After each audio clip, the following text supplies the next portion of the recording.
What's up guys, my name is Max and it's a very exciting day because I'm finally giving my first impressions of the Adidas Adios Pro. So this is Adidas' new super shoe aimed at the marathon, and today I'm giving my first impressions of it after 50k of running. I've done time trials in this shoe, I've done progressive runs, I've done all different types of workouts like intervals, I've done long runs, slow runs, and I'm finally ready to give my first impressions. So I'm going to be breaking this video up into 4 parts. Part 1 will be the specs of the shoe, Part 2 will be my first impressions, Part 3 will be a comparison between this shoe and something like a Next Percent, and Part 4 is a conclusion, and I'll tell you if you should buy the shoe or not. So this is a long awaited video. I've had a lot of questions about this shoe from the unboxing video, and I'm super excited I'm doing it, so let's just get into it. Okay, so let's get into Part 1, which is the specs. These have a 39.5mm stack height, which means they're allowed for marathon, but they are unfortunately banned for the track.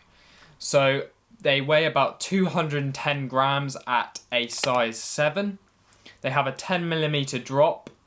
They have Adidas' latest mesh, which they call Cellar Mesh, which is very breathable as the upper. They have Light Strike Pro foam, which is Adidas' most responsive foam to date. They have energy rods, which are carbon rods that mimic the metal tarsals in the foot. They have a carbon plate in the heel just for added stability. And they cost £169 in the UK, $200 in the US. Okay, so that's the basic specs out the way. If you want more detailed specs, I go into great detail about the specs in my unboxing video, which will be in the cards above. But now let's just get into my first impressions of the shoe after 2 weeks of running.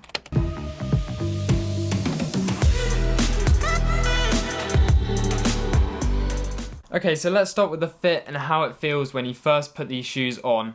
So when I first put them on, it was actually quite difficult to just get them on my foot, and that's because the tongue is attached to the upper, which is actually very good because it means that the tongue kind of like squeezes your foot and locks your foot in the shoe, and this means you don't get any movement no matter how quick you're going, which was a nice change for me from the Infinity React, where you get a lot of movement in the shoe, which can lead to blisters and stuff like that for me.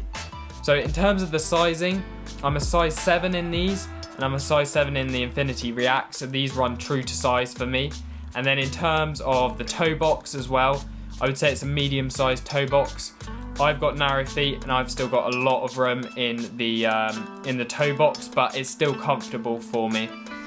And then in terms of the heel, these actually have quite a good amount of heel padding for this sort of shoe. And then an interesting thing to note on the fit side is they have these spaces to have different configurations on the laces, which means you can get the exact fit you want. Another thing is, I did find these a bit unstable because of the high stack height. You feel like you're really high above the ground, so it can be a bit unstable around corners and things like that. Okay, so let's quickly go over breathability. So these are probably the most breathable shoes I've ever worn. The Cellar Mesh is so good, and honestly it's comparable to most spikes that I've worn. It's really nice on those sort of workouts, not getting really hot feet and stuff like that, and getting some good airflow. And that's because of this Cellar Mesh, which is Adidas' new upper and mesh.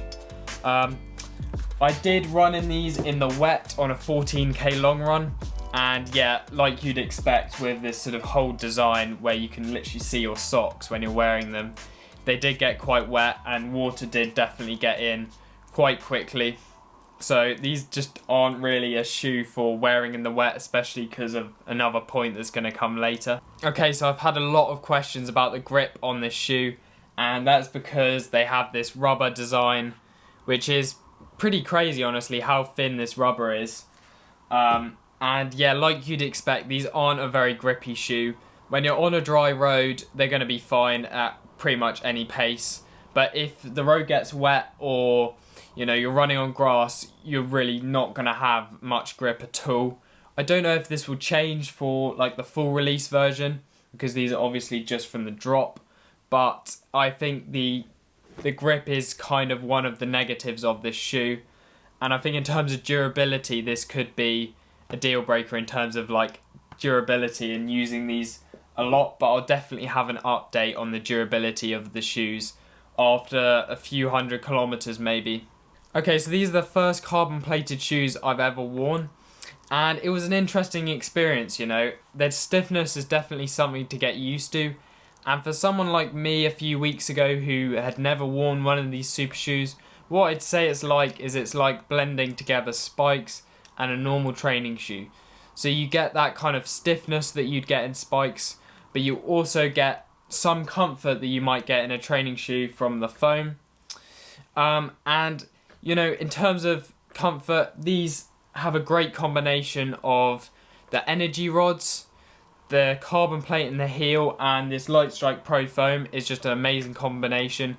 It gives you a lot of spring, yet you still have a bit of that protection and comfort from the foam, which is actually interesting because even when you're running a bit slower in these shoes, I found that they were a bit forgiving and that they'll let you sort of run a bit slower, which from what I've heard, the next percent won't. They're kind of locking you in and getting you to run as quickly as you can.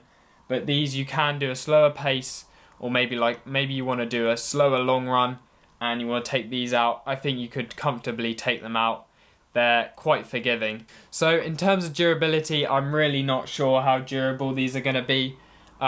The rubber on the bottom's already taken somewhere after 50k, which isn't too promising, but I'll definitely be doing an update video in a few months to tell you guys what the long-term durability of these shoes is like.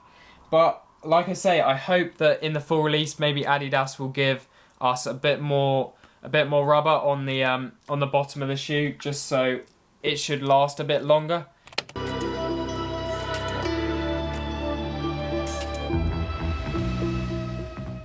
Okay, so part 3 is a comparison between these shoes and what Nike's offering in the marathon. You know, the Next Percent and the Alpha Fly are pretty much the bar for the ultimate marathon shoe. And I definitely think this is a comparison that will be made a lot, and I think it is pretty fair, but I think they might be for slightly different use cases. So the Next Percent, in my opinion, is the quickest shoe. You know, it's really going to push you. It's got a lot of punch. It's quite extreme. It's not going to be forgiving at all if you're not running your absolute best pace, but it's going to get you that PB in the marathon and get you your absolute best time. The Adios, in my opinion, is slightly more forgiving, maybe slightly less extreme with the way the drop works and the way it's trying to spring you onto your forefoot, and maybe just not have quite as much punch as what Nike are offering. So I think this is for maybe people who want a shoe that they can use for training runs a lot as well, or maybe you want a shoe that's a lot more forgiving than what Nike's offering, and I think this can be that shoe. And I think for shorter distances also, these are very, very good shoes, and you know, they are very, very close to what Nike's offering, but I don't think they're quite there yet. But Adidas has made a huge leap forward with these shoes, and I'm very excited for what they've got planned next.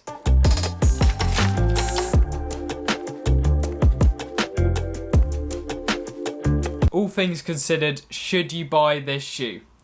And I would say yes, if you need a shoe for TTs, for super quick training runs, for maybe like I was saying before, like a 10k on the road, or maybe like a half, these would be great shoes. If you can get hold of them, because obviously, like the Nike shoes, these are really hard to get hold of as well. But I hope Adidas can mass produce these, because I think they'll be a huge hit. If they can sort out a few of the quirks, like, you know, the rubber on the bottom, maybe just add a bit more so it's just a bit more durable shoe. But like I was saying before, you know, this shoe can be used over a wide range of distances and paces, and I've literally done all my runs of it over the last 2 weeks. And for some of the slower stuff, like at the start of the progressive, they're still very good shoes, you know, and they're not going to punish you for going a bit slower as well, which is nice. Okay, so I hope you enjoyed this first impressions video.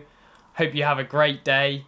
Drop a like on this video because it will do better in the algorithm or something like that. And I'll be hanging around in the comments after this is published for if you have any further questions.